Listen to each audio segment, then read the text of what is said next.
we are discussing about the uh, classroom teaching and communication interaction. So how to achieve effectiveness in classroom communication? So as I requested, like let it be two-way communication rather than one-sided, because some teachers just come and speak for 1 hour without any stopgap. It's of no use, because unless there is a two-way communication and unless you feel the pulse of the crowd or pulse of the students, whether they understood or not, then it's of no use. That's why two-way communication is important. So that's why when you communicate in the class, please communicate in breaks, because usually the idea is you have to speak around 15 to 18 minutes at one stretch and give a break. That is called as a kind of a distraction period, where you're not completely going out of the subject but making them to what you call relax for some time, which is we call it as technically in psychological called as consolidation time or consolidation period, where whatever is heard or this one will now consolidated in the form of memory traces called as engram, so that then they can understand, they can store the things better rather than speaking continuously. Because while speaking continuously, the idea is you, there is no two-way communication, because uh, allow the students to interact or discuss. Let it be more of a discussion room rather than one-sided communication. Then, as I said, the getting feedback is very important, because effective feedback is for efficient teaching. Because if you don't get feedback, then there's a problem, because you get a lot of what you call clues from the students, what they expect from your side, how to teach and all. Feel free, feel free to ask these things with them, so that you can teaching efficiency can be improved. Then principle of clarity, we discuss 7 C's of communication, where the more clarity, the more clear the picture is. Once the picture is clear, once the content is clear, they find it easy to understand and reproduce in the examinations. Then developing motivation to listen also important, so that how you make your teaching content what you call more effective by developing motivation, and that can be done by adding more recent what you call examples rather than age old examples like 60s or 50s is of no use. So use the what you call things with the motivation like incentives, provision of incentives, then identifying the students also can happen. Then use of technology, where it can attract more, but don't depend too much on technology, that is also not a good idea. So extempore talking also better, but idea is you have to use technology part for a better understanding. Instruction also you can use lcds or 3D modeling and all. You can use you can even play short videos like 1 minute, 1.5 video, 1.5 minute videos. So that will give what you call a lot of understanding, because there are three types of memories we usually talk in psychology. First part is when you talk about this one, audio memory, which we directly speak without any pictures or motion or movies. The audio memory is very weak, so that your communication may not be reaching much. But if it's a still picture, the communication is better. Why? Because when we talk about the communication with the pictures, the still picture, it gives a better idea and it can hold our memory better. But with the motion or the moving aspect, like a movie or a video, can have a best memory in the students. So that's why we still remember some of the picture clippings when we were kids, and when we watch those movies, still we remember those clips, because it was a motion movie, or it was a vertical video. So that's why try to use maximum of technology or instruction, but don't dependent on too much, because then you lose the grip.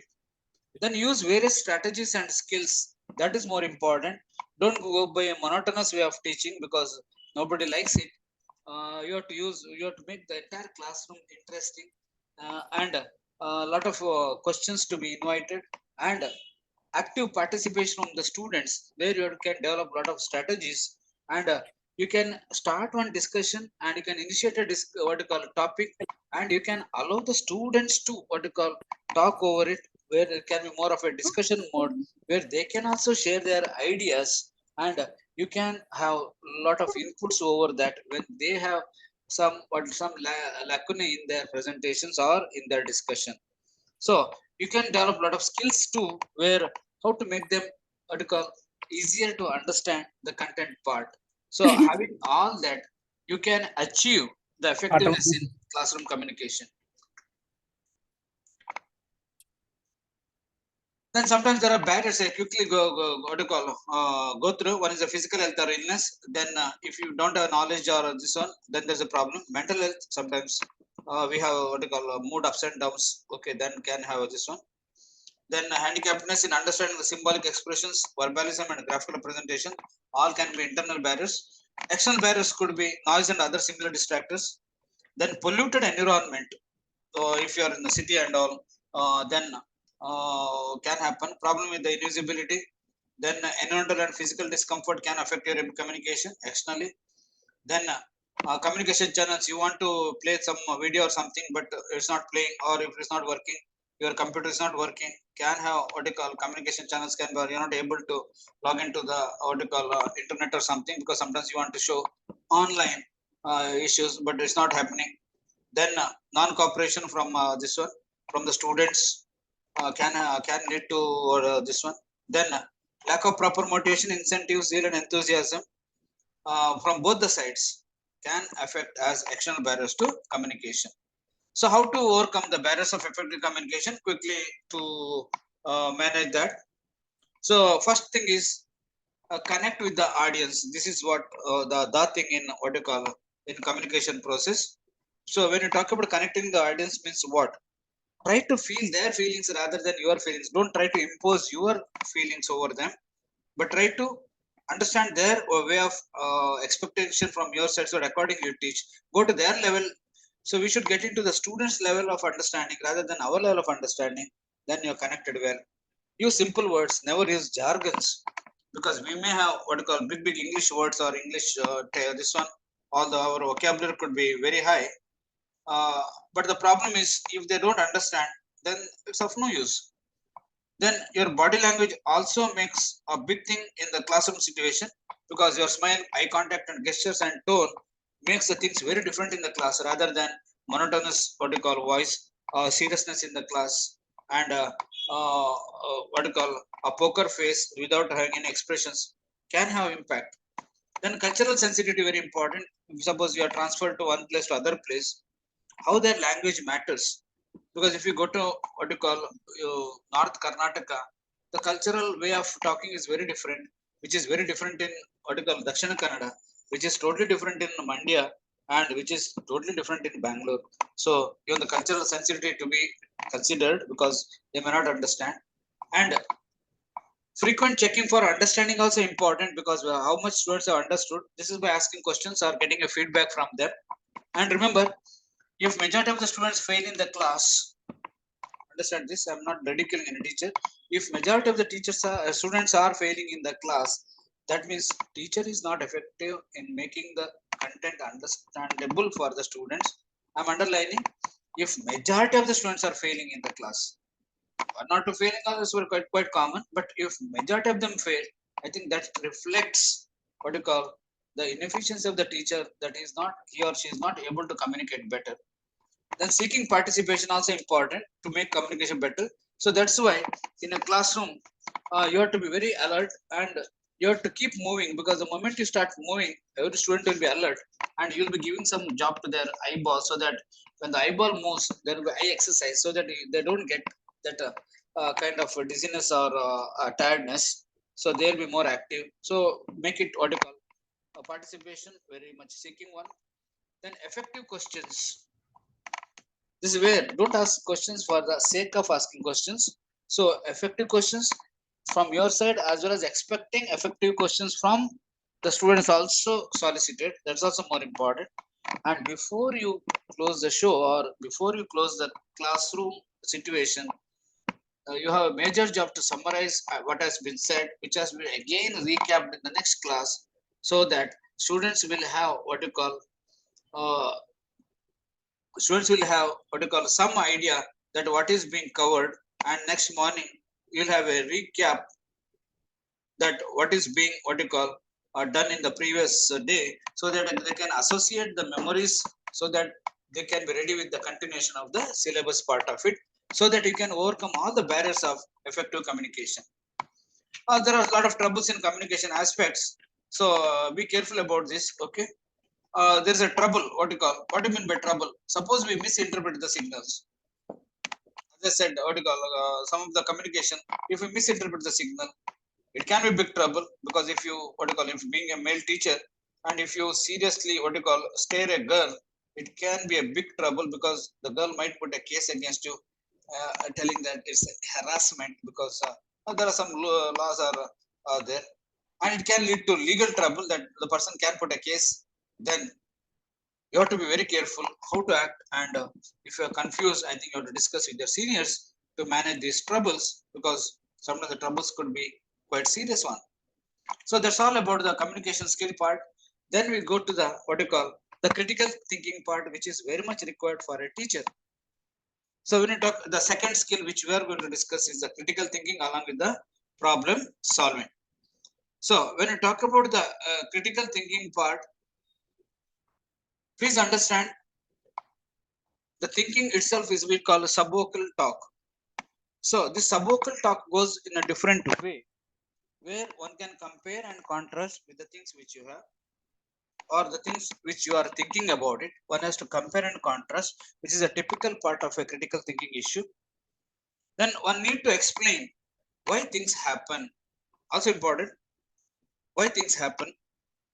Then you have to form opinion only after forming, evaluating ideas. Others don't form opinions, what you call, just by yourself. You have to evaluate, then form the opinions. Otherwise, you'll be under trouble. Then, rather than imposing our perspectives, can we try to understand the perspective of others too? That's where, suppose a person scolds you, rather than scolding him back, can you have a thinking, why this person scolding me? Am I gone wrong somewhere else? Or in any situation, am I gone wrong? I think that is a better way of think better. Then another thing is what you call predicting the future. So that can, what you call, avoid a lot of complications which you might probably invite. So if something is going to happen wrong, you can plan much in advance to avoid them. That is critical thinking. And think of creative solutions rather than just, what you call, not only just creative solutions, think of win-win solutions, so that both the parties are not ending up with, what you call, a kind of sorrow or negativity. One is creative as well as win-win solutions. All these things involve the concept of critical thinking. Then one has to learn to evaluate and critical look at an issue, information, situation, or requirement, or recommendations made by others. Don't just accept what other person says. Can you evaluate? Can you critically look into issues? Can you get more information? And can you, what you call, analyze the situation? Or can you see what is the requirement or the recommendations which are made by others? So then the thing should be better. Don't just blindly accept or get carried away by other statement or pressures. Because what happens is, by just carried away by other statements or pressures, you lose your individuality. Because just by listening to them, if you're following their instructions, that means you are under the mercy of someone else, without even thinking whatever has been said by the other person is right or wrong. So what are the idea here? The major components of critical thinking is your perception, your assumptions, your emotions, language part, argument, fallacy, logic, and problem solving. We'll be quickly what you call get over this. Okay. Here some few of the activities would be there. So the major components of critical thinking, we start with the perception, followed by assumptions, emotion, language, argument, fallacy, and logic and problem solving. We directly start with the perception part. So when you talk about the perception, remember the perception has the meaning from the sensation, which comes from the attention, because our sense organs attend to only few selected stimuli which we sense, and we give a meaning to that sensation, which leads to perception. So how we receive and translate our experience constitutes perception. It's a filtering system. It very much defines how we think based on our, what you call, sense organs. I already said. Now the next question is, can we trust our perceptions? Sometimes our perceptions could be misleading. So all of you, please look into the screen, your screen, and Can you answer this question? What you see in this picture? Audience are open. You can turn your what you call microphone open, or you can unmute. Those want to what you call or answer this.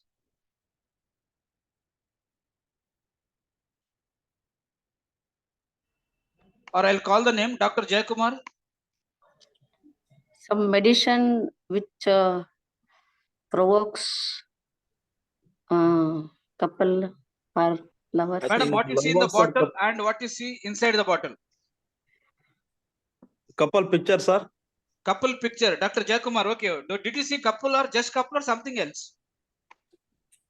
They are, I think, romance. Okay, they are romancing. Fine. Madam, Yashoda, madam, anything, any change in your opinion? Sir, does it relate to Kama Sutra, sir? Maybe, I don't know. We'll come back to that. Okay. Anybody more? This one? Sir, we can find some 8 to 9 Medicine. fishes Huh? in the middle of the bottle.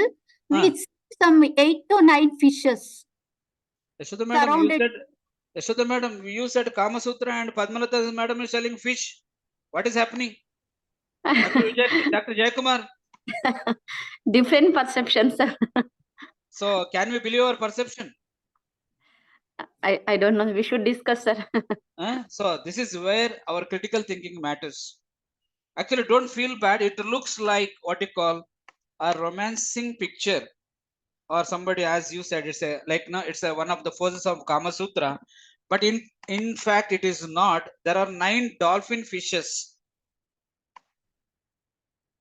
And if you see fishes, then you don't see man or woman.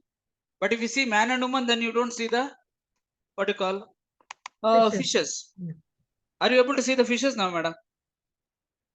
Yes, sir. Huh? Yes, sir. Yes, sir. Priyanka, Yes, sir. madam, any comments? I'm seeing on the screen.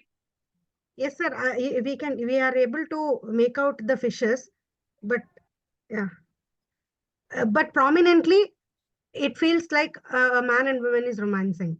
First, Okay. the very first look, we can make out it's a picture of a romance. But then at the later point of time, if we, if we little more, if we want to focus, then we can make out the fishes. So the question is, can you believe our perceptions? Can you trust our perceptions if you see? Yeah, to some extent, we can, but not all the time. So I'm trying to relate it to what you call our students now. This is just an example. Don't feel bad. It's not a romantic picture anyway. It is a what you call 9 fishes are what you call swimming in a different posture, which looks like what you call a romantic picture, or what you call a man and woman picture dancing, or whatever it may be. So the same thing can we attribute to our students. So don't jump into conclusion, because we think that our students are what you call they are wrong in their classroom situation, or they are behaving in a different way. Can you have a serious what you call perception over it? Why they are fighting? Why they are having such kind of attitudes? So because sometimes we have to go for more in-depth what you call this one. So that's the idea where I'm trying to show this picture. See the next picture, next 2 pictures, and these are called as what you call. These are not true in nature. Please understand these 2 pictures. If you see, they're all paintings done on the road. You cannot even believe it. These are the paintings which are done on the what you call on the roads. And you see, there is a what you call a picture, swimming pool and a girl and this one man. Whereas in the other picture, there is a big ditch and persons trying to carefully walk over it. But in turn, there is nothing. It's just a painting. Now see, that's why I said we cannot jump into things where by looking at a person or this one, we cannot have what you call this one. So be careful about perception, which makes a major thing in our what you call critical thinking. It can be in your classroom situation, or it can be in outside situation. So don't just think like, okay, this is this, unless you go for a clear cut verification for it. So this is where I'm talking about the perception part of it. Then comes the assumption, which is very central to critical thinking. The assumptions are basically implied, not conscious of them, not always bad. Sometimes these assumptions are good. We think some ideas are obvious and make us comfortable with the present beliefs and shut out alternatives. That's what's important. Our assumptions make us very comfortable with the present beliefs shutout or alternatives. So we go with one of the assumptions. So again, back to you people now. Question. There are three personalities I have shown. Franklin D. Roosevelt, Winston Churchill, and Adolf Hitler. Who is your choice, or who you like more if the only three choices are forced on you? More on others from the participant side. Dr. Itagi Shibarani, I'm seeing your screen. Whom your choice, madam?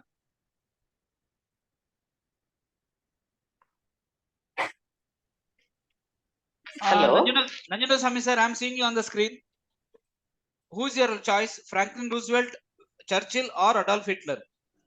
We are giving the choice to the Adolf Hitler only, sir, because I have read so many events about the Hitler when he attacked the Hiroshima and Nagasaki bombs, sir. So you like him more? Not that, sir, but when we are giving the choice means we are thinking about the Hitler only first time. Okay. Dr. Pratibha Jennifer Andrade is there. I'm seeing you on the screen. Madam, what's your choice? Roosevelt, Churchill, or Hitler?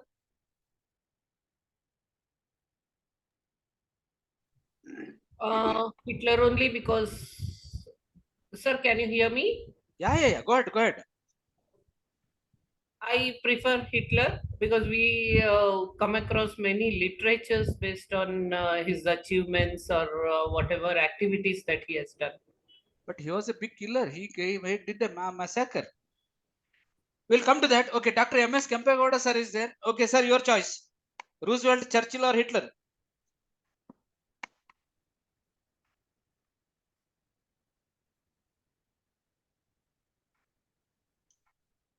Sir, unmute yourself and your choice, please.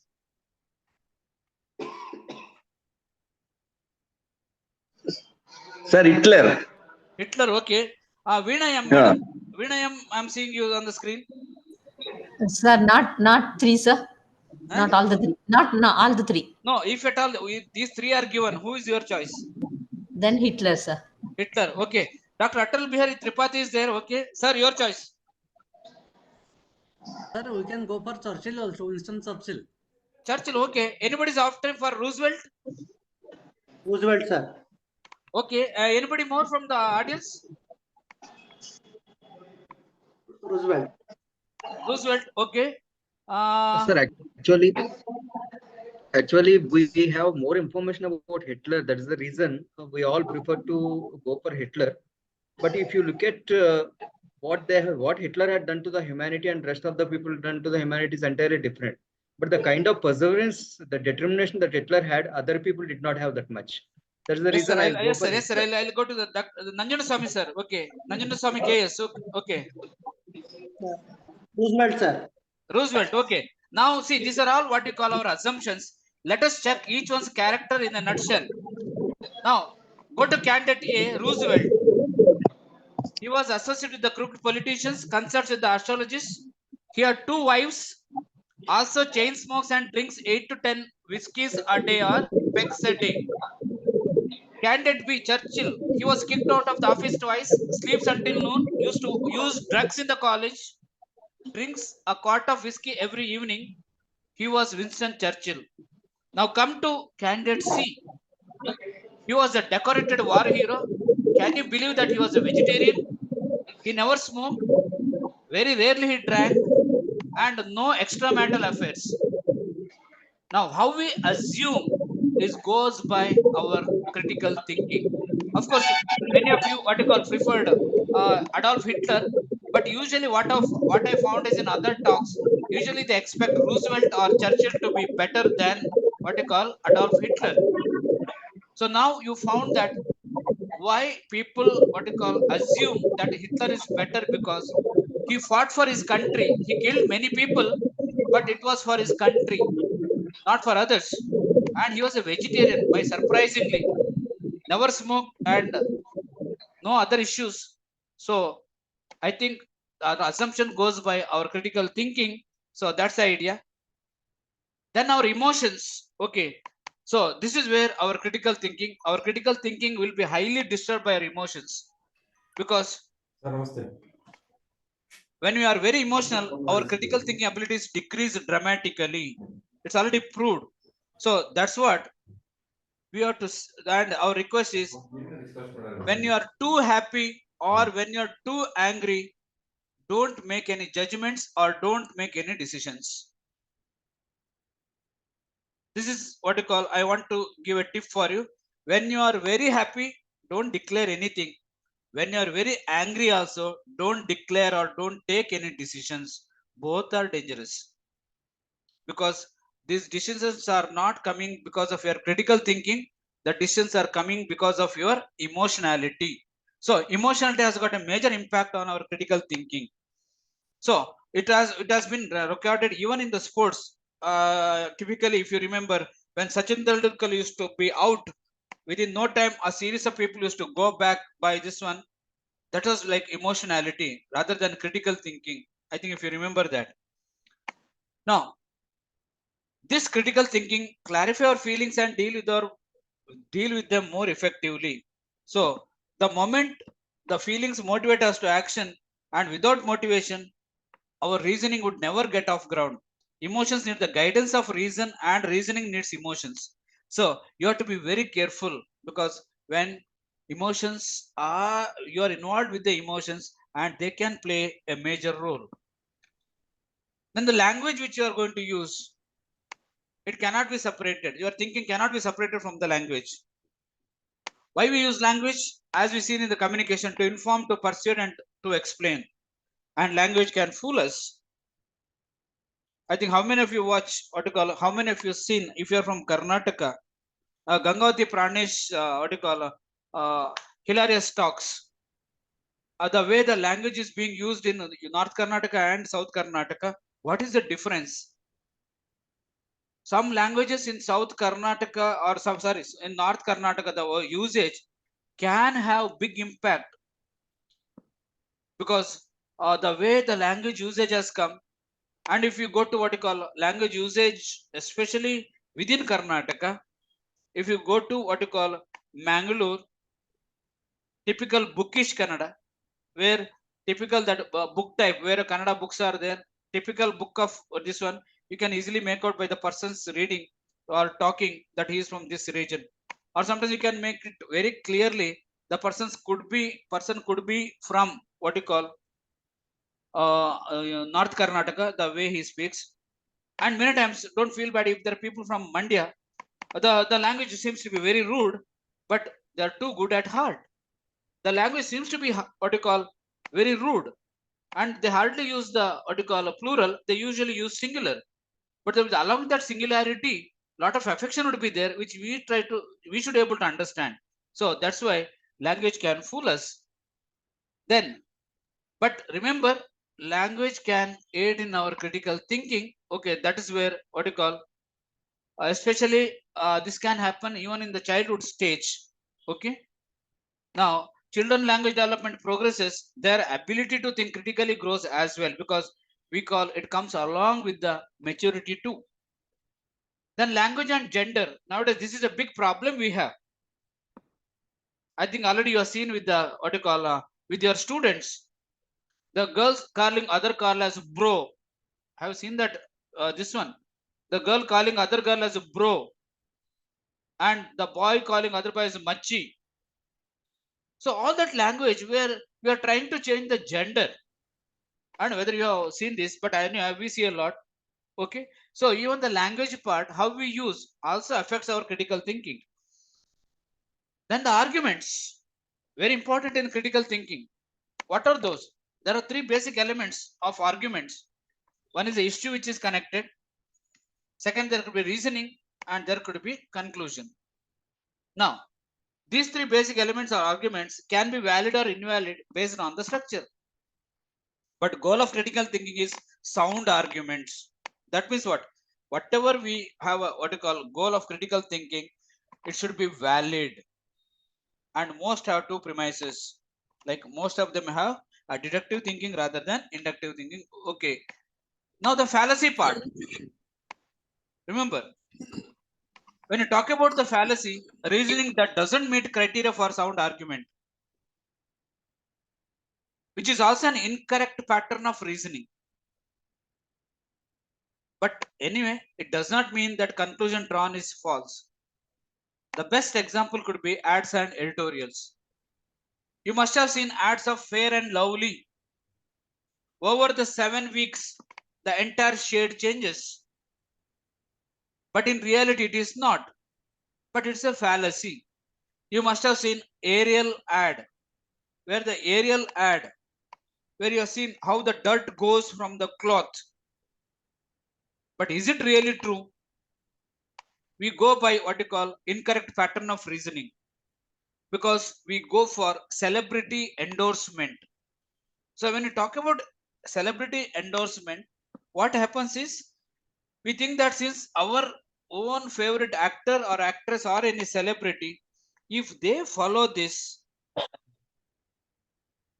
we wanted to what you call follow this, then what is going to happen is we follow our celebrities.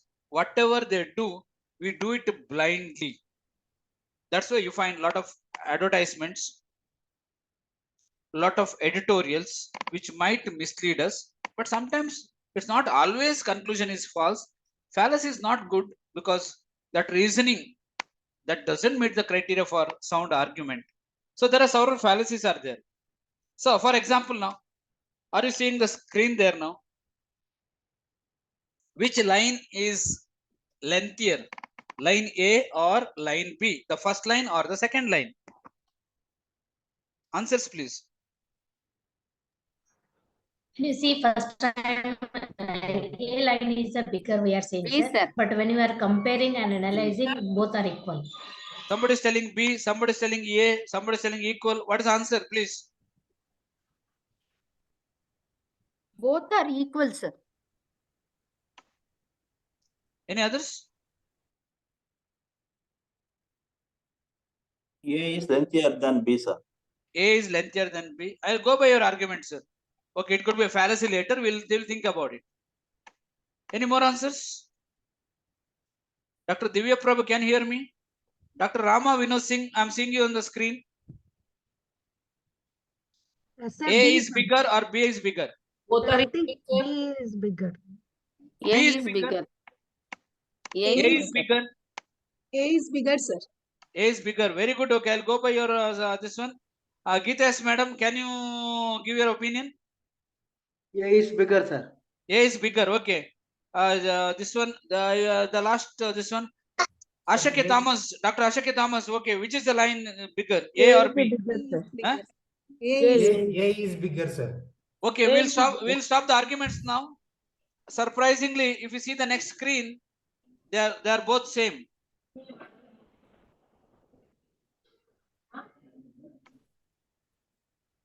Both are same. Just because of the arrowheads and featherheads, that is directing our what you call perception in a different way, that can affect our critical thinking.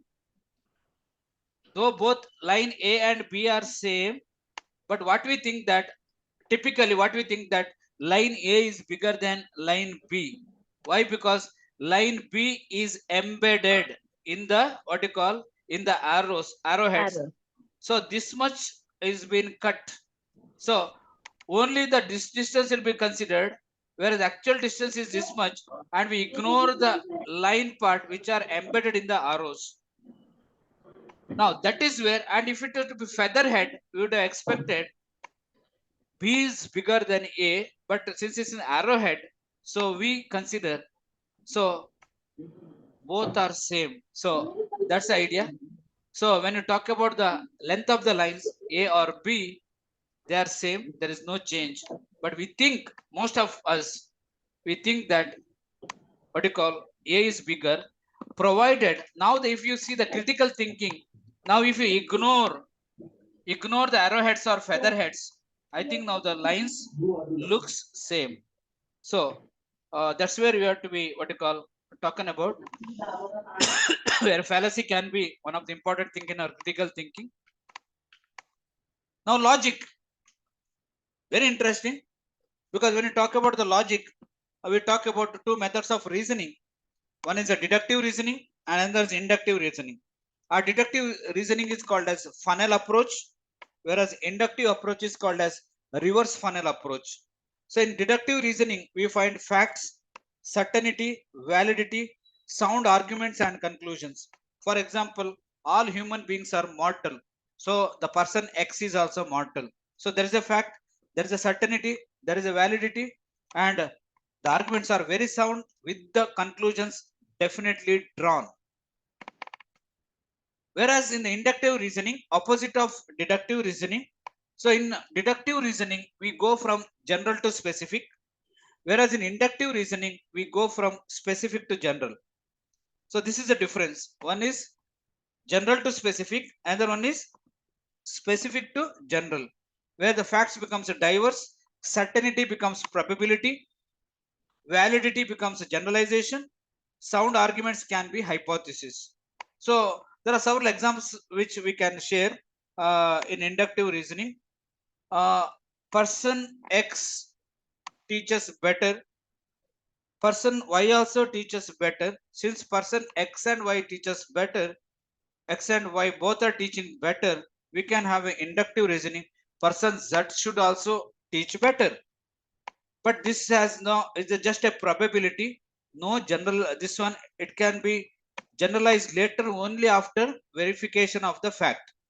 But whereas deductive reasoning is very sure about it, and both logic works, whether it's deductive or inductive reasoning works in critical thinking. So as one of the life skills. So now there's a simple logic for you. Mary's mom has 4 children. First child is April, second child is May, third child is June. What's the name of the fourth child? Itagi Shibarani madam. I saw. Obviously, by Sir, seeing Mary, this, sir. Mary, we Mary. can say it is July, sir. July, Mary is okay. the name. July. July. Mary is the name, sir. Sir, Mary is the name, sir. Mary. Somebody already said July. Yes, sir. Myself, sir. No, sir. Mary is the name. This is where we talk about a simple logic. So don't go by the continuity of the months. Okay. Because the name itself has the answer, or the question has, Mary's mom has 4 children. So out of 4 children, already 3 children name is given, April, May and June. So definitely it's not going to be July. It's going to be Mary only, because it's not Mary has 4 children. Mary's mom has 4 children. So that's why we call it as a simple logic. So, but it's very simple, but sometimes looks very complicated, which is very important in our critical thinking. So we'll go to the next. One more logic. So let me see how many of you crack it. What is 3/7 of a chicken? What is 2/3 of a cat? And what is 2/4 of a goat? Don't say biryani. So I know if you mix up, definitely it will become a biryani, but we are not going to have a mixed biryani. So, but the logic is very clear. What is 3/7 of a chicken, 2/3 of a cat, and 2/4 of a goat? Anybody, quick answer, please.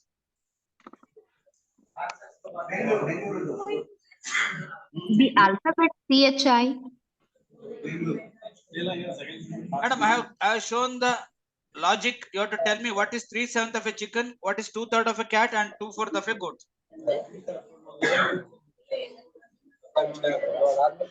Shade, sir. Shade.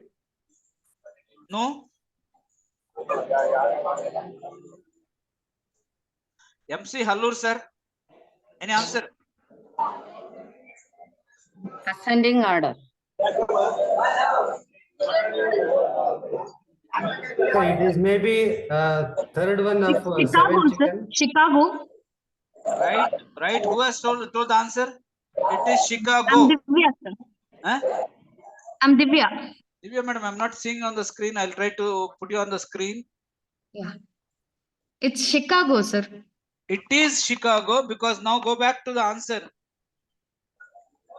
3/7, because a chicken has got a wordings of 7. So CHI 3/7. 2/3 of a cat, that is CA, and 2/4 of a goat. So CHI, CA and GO makes Chicago. This is what you call logic. So looks very what you call complicated, but once you crack it, the things are very simple. So whether it's the first logic or the second logic makes the things very simple. We go further. The next aspect, because we have to finish fast, because 3 of the things we have to finish. Next part is the problem solving. So we know the problem solving. Whenever we encounter with some issues, I don't refer them usually as problems. We refer them issues, but for a general understanding level, we refer them as a problem solving. So try to solve or try to clarify the issue, which is technically called as problem solving.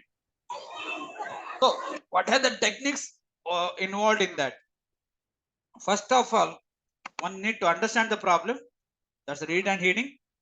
Then identify the unknowns and knowns. That is more important, because once you know this, identify the unknowns and knowns, things will be better. Then one has to generate the strategy, and you have to apply the best strategy which you think that you can do, and you have to repeat necessary. And if you have failed in the previous strategy, you may have to use an alternative strategy. Let us get more details into that. When you talk about what you call problem solving from critical thinking part, these are the techniques which we are going to discuss. But suppose you want to become a critical thinker, what are the characteristics one should have? Quickly talking about open to new ideas. Okay, because that's where the exploration comes. Open for new ideas. Flexible, don't be rigid. The moment you are rigid, you are not opening to more ideas, and you'll be restricting your thought process. Willing to change. The flexibility comes with the willingness to change. Innovative.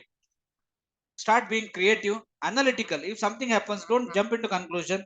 Analyze why it happens. Creative, already said. Assertive. Important. Persistent. You should not what you call lose your motivation in between. Even if you have initial failures, continue to go further. Energetic. Need to have some risk taking behavior. Need to read more to get more knowledge. A good communicator to be, which leads to what you call knowledge and communication leads to a good resource. And intuitive, what you call forethoughts, like imagining the pros and cons of things which much in advance, so that you can plan accordingly. So if you develop these qualities, you can be also a very good critical thinker. But what you call blocks our critical thinking is following us, our perceptions, what we think about it. One of the biggest problem which blocks our critical thinking, our belief system. For example, a particular religion, let me not talk about the religious aspect of it. A religious upbringing has got its own way of blocking our this one. Then attitudes of society, you are already seeing what is happening in our society. Cultural traditions, where traditions which might block our critical thinking. The biases which we make, or errors we try to ignore. Then our personal environment also hinders our critical thinking. Advertising is another biggest blocker, where I talked about endorsement from our celebrities, because usually I talk about Amitabh Bachchan, who comes for what you call a chocolate endorsement. We really don't know whether it's chocolates or not, but he is highly endorsing a chocolate product. Likewise, many celebrities would come, but whether actually it happens, but because looking at that, we like those celebrities and their endorsement, we also approve. Thereby, our critical thinking can be blocked. By the way, whom we are going to see here now? Einstein. Albert Einstein. Einstein. Are you sure? Albert Albert Einstein. Einstein. Are you sure, madams and sirs? There. Albert Yes, sir. Einstein. Okay, I'll just decrease the size of it. Oh, Oh. it's a lady. Lady. Queen Elizabeth, maybe, sir. Sir, what you are telling? When I said all of you agreed that the picture is shown as Albert Einstein. When I just reduced the picture size, now you said it's a lady. Marilyn Monroe, sir. It is Marilyn Monroe, as someone said. Now, what is happening there? Are you now getting back to just because of the situation where seeing the things nearby, seeing the things far off will affect our critical thinking? Are you seeing that? Yes, sir. Huh? Yes, sir. Yes, sir. See, now it's clear cut Albert Einstein. And when it goes back to the smaller picture, you are seeing,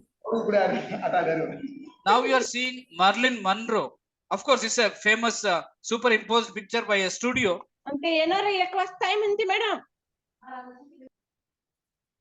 So this is where our critical thinking can be blocked. So sometimes what we see is not true.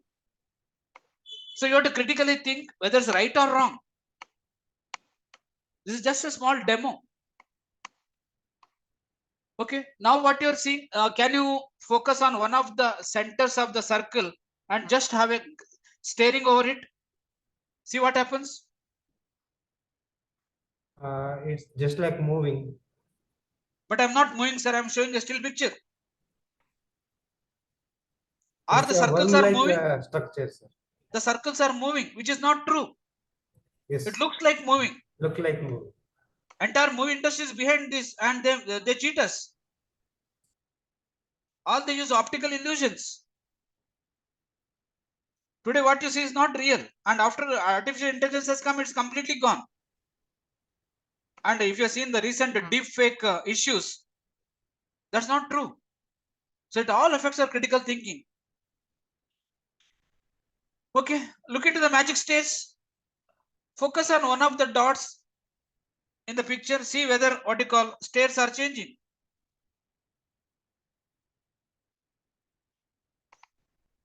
Focus on one of the dot. Yes, sir. It appears towards that side. Steps are towards that side. Is everybody seeing that? Only one person is seeing that. Just watch the picture. Yes, sir. The stairs are changing from left and right. I'm not changing, madam. I'm just keeping the still picture It in front appears, of you. when we see whatever the dot, it appears to be look that side. Yeah, that's why we call it as magic stairs. I think Rama Vinod Singh is still not able to see the double stair. Are you seeing, madam? Yes, sir. Are you seeing? Anyway, Yes, all this will be shared later with you with the PPT. 3D, Huh? 3D reflection है sir इसका. Yeah, but are you seeing the stairs are changing? Yes, sir. One to the left, one to the top, and one to the bottom. Yeah, yes, sir. This is all what you call. All these things can affect our critical thinking. So don't just believe what is you are seeing, unless you verify it. Just From both confirm. sides. That's the idea. So already we have talked about this. What you call hinders critical thinking, assumptions, experience, group, social groups. What you call it comes with attitude, group attitude. Family can bring a totally negative thinking on other issues. So all affects our critical thinking. Frozen mindset, we say. So we are stuck on something, and we are going into that. It can affect our critical thinking. Emotional baggage. That's also another thing, is because something one feels strongly about, till the person doesn't want to change, then keep emotions in check, because it takes efforts to research both sides. All this hinders our critical thinking. Then what are the issues can block our critical thinking is workplace culture, how it is there, policy and procedures of the institute and the government and other related what you call agencies or the stakeholders. Then the management style. You want to do something very special, no, management says no. That means indirectly it has blocked your critical thinking. So even your critical thinking can be blocked by management style, workplace culture, policies and procedures. Let's quickly get into the last aspect. It's a problem solving. Okay, so already what you call we discussed about the problem solving part. Understanding the nature of the problem is very important. Its onset is important. How the problem has arisen, what made the problem more difficult. Try to what you call use different solutions and choose the right strategy and apply it. And if you have failed, you get back to the new strategy. That's the idea. Quickly move to the problem solving loop. Okay, identifying the problem is very many times we don't know what is the problem, but we suffer. So the first thing is identify the problem first. Then once you identify the problem, explore information and create ideas or strategies how to solve the problem.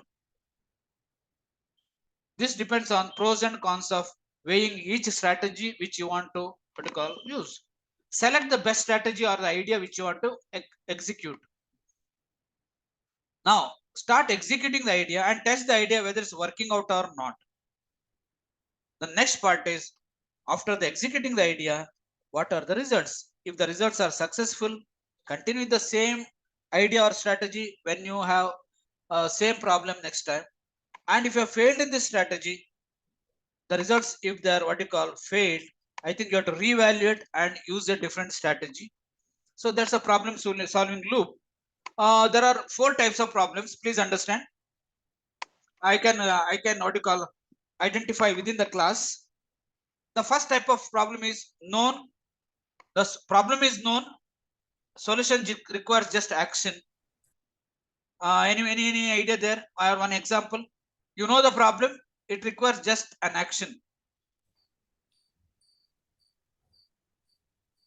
Just continuing the work towards whatever the. Sir, can you bring a specific problem inside the class, and just a small action requires so that the problem is solved.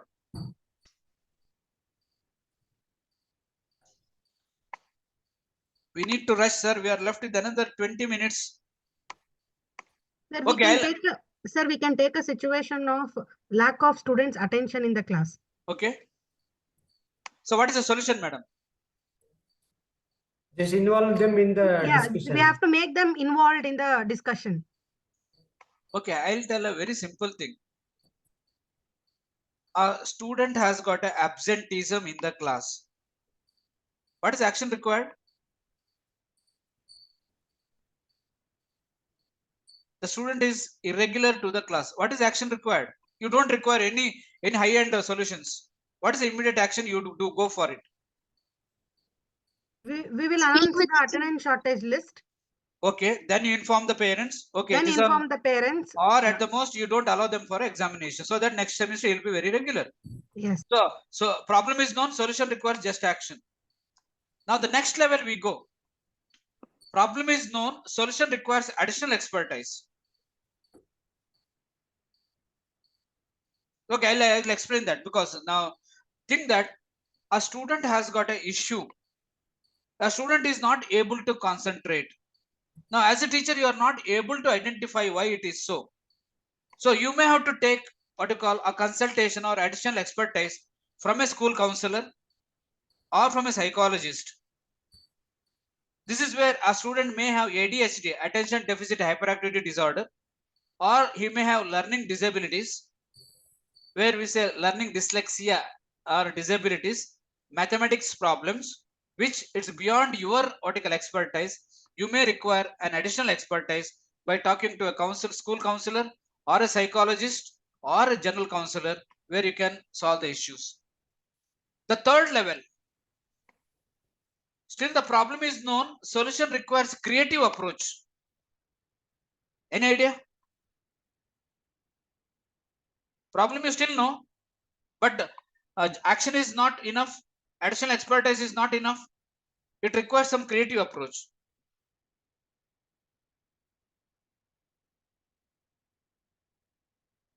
This is what your primary children do, or primary teachers do. Because since there's a shortage of time, I'll just rush through.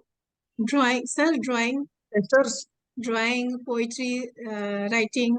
Madam, what is the problem and what is the solution? Creative Problem should be known, but it requires creative approaches, not just action, not just action. Somebody else was talking. Please go ahead.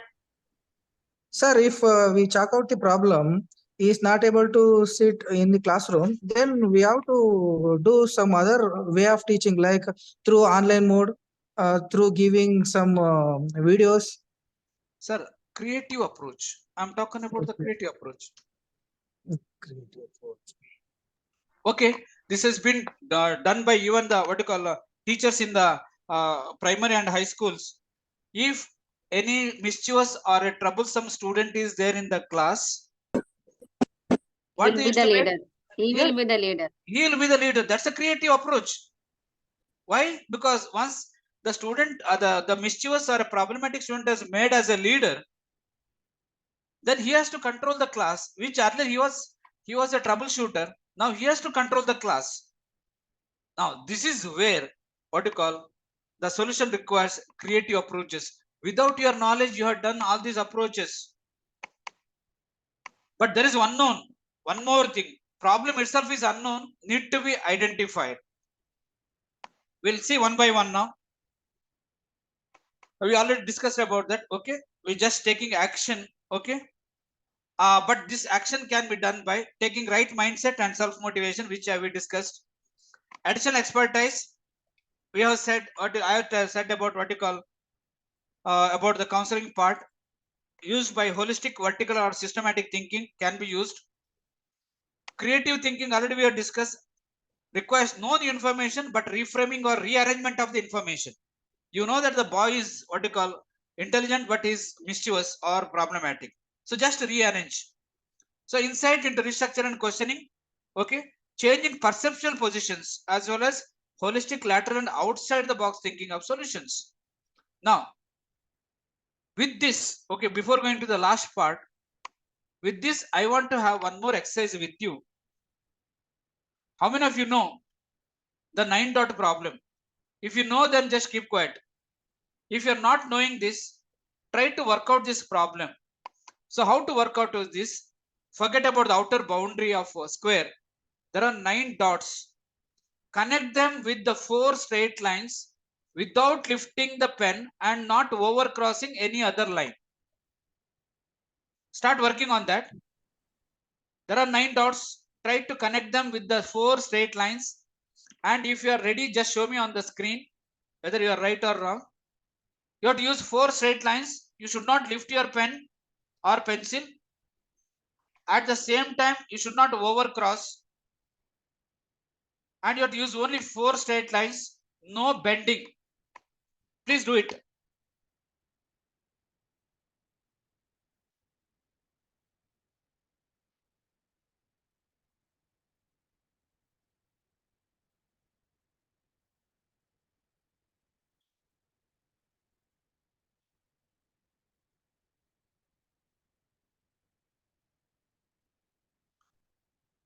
Any answer up there?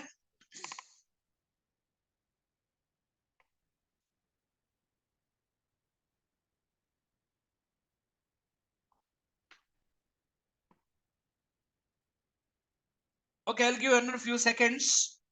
I'll give a clue if you're finding it difficult to answer.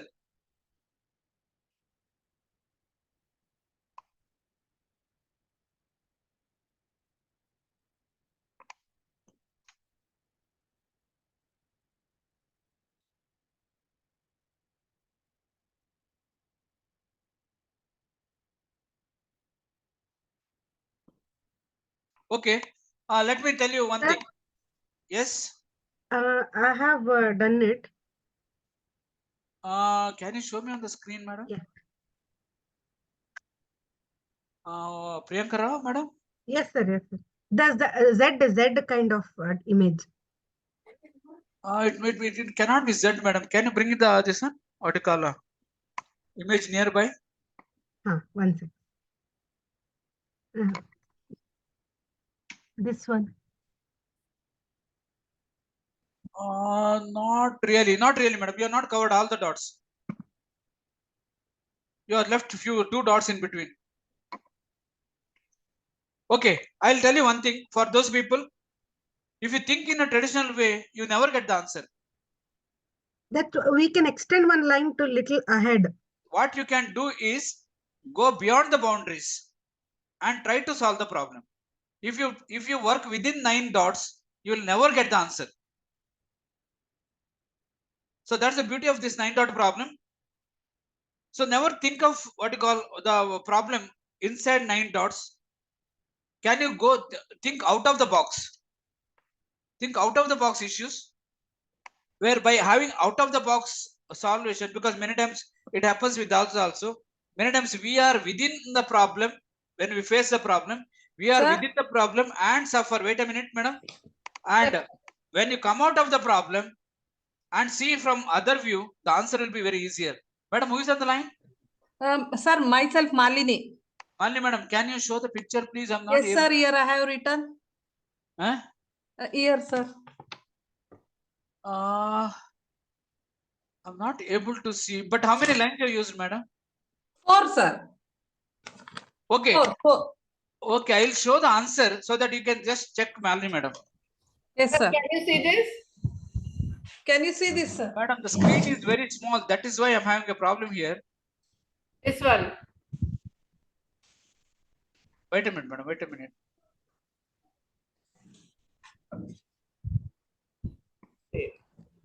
Madam, can you put little down, little down? Only madam, because now I'm seeing only the left half. So, Okay. Lancy sir, yeah. It's there on my screen. Can you see this? Yes, yes, madam. You are right. Okay. Now I'll show because since a few answers are coming. Thank you, sir. Yeah, yeah. I'll show. Madam, next, Pratibha madam, next challenge is with the 3 lines. Yes, sir. So, if you see, It's correct. this is the answer. Madam, this is all of you there. It is over Extension of line. there is a crossing over, sir. Where, sir? Like Sir, this is the first line. Yeah, that it is crossing. Sir, I never said overlining. Overlining. Okay. So this is the first line, second line, third line, and the fourth line. But if you think within these what you call 9 dots, you'll never get the answer. But the next challenge is with the 3 lines. All those Malini madam and Anuradha madam, yes. Next challenge is with the 3 lines. Yes, sir. I'll give few seconds. Now probably we can use Z sign, sir. I If know we you, use Z sign, you check, madam, with the Z it works. yeah. Sir, I have drawn. You just have to draw the 3 lines and cut it. That's all. Yes. Madam, you have to show me just drawing 3 lines is not an easy job, but how to draw is also more important. It should be straight line, no bending. No bending of lines. Madam, I'm seeing, but I'll show the answer. Should they be interlinked? They have to be connected anyway. Then I have shown it here on the screen. I'll show the answer, madam, because again it's not clear. I am just seeing a shade there. Okay. So I'll show the answer now with the 3 lines. So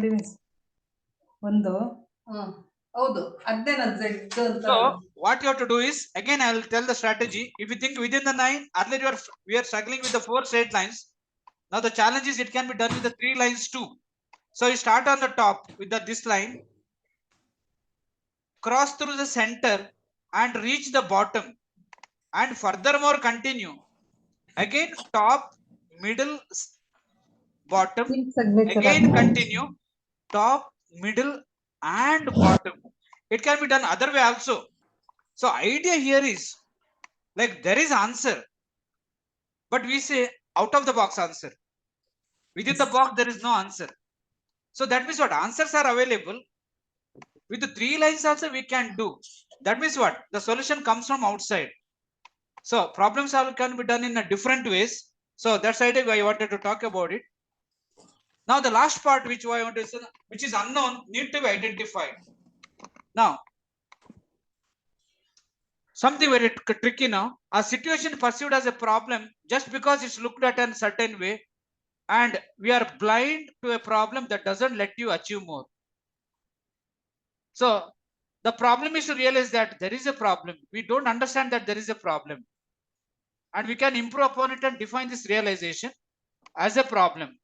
Dealing with this type of hidden problems requires challenging assumptions. Why this is happening, and what if questions like benchmarking or cross-pollination of ideas, which is there on very higher level. Now we say turn problems into opportunities, which we can do. Now 6 powerful tips. The first thing is, in any problem solving, one has to believe himself that confidence that I can do it. Now, as we seen earlier, most of you focus on the problems, not focus on the solving part of it. So we require on finding opportunities to solve the problem. Then think of what it is you want to achieve, which is more important. Then think about how you can accomplish. One is what, how. Then one has to take different views of the situation. It could be your personal problem too, not only your educational problem. And once you develop these skills, make it as a habit to make every problem as an opportunity. Take it as a challenge. So when you take it as a challenge and take it as an opportunity, then the motivation level will be high and you can do that. So this already we have discussed about problem solvers, like how to understand. We already discussed. Okay. This is where I don't want to repeat more on that. Then there is a connection between critical thinking and problem solving, which is very important. The first is they go hand in hand. If you are good in critical thinking, problem solving is easier. Then the critical thinking skills, they need to be continuously improved. That means what? You have to give more work to your brains. The more work you have to give to your brains, automatically it will be nurtured better. And this can be done by reading articles, observing others. Your past experience are the big lessons. And whatever the skills you already have can be utilized for problem solving. And with this, quickly, I'll say thank you because we are left with only 5 minutes of discussion. Any issues, what do you call, any suggestions? Now the session is open for clarifications and discussion. Thank you very much for patient listening, and be ready on third also. Another 2 skills we are going to discuss. So we started with the, what do you call, one question in the first session. Can we drop mass? So responses, please.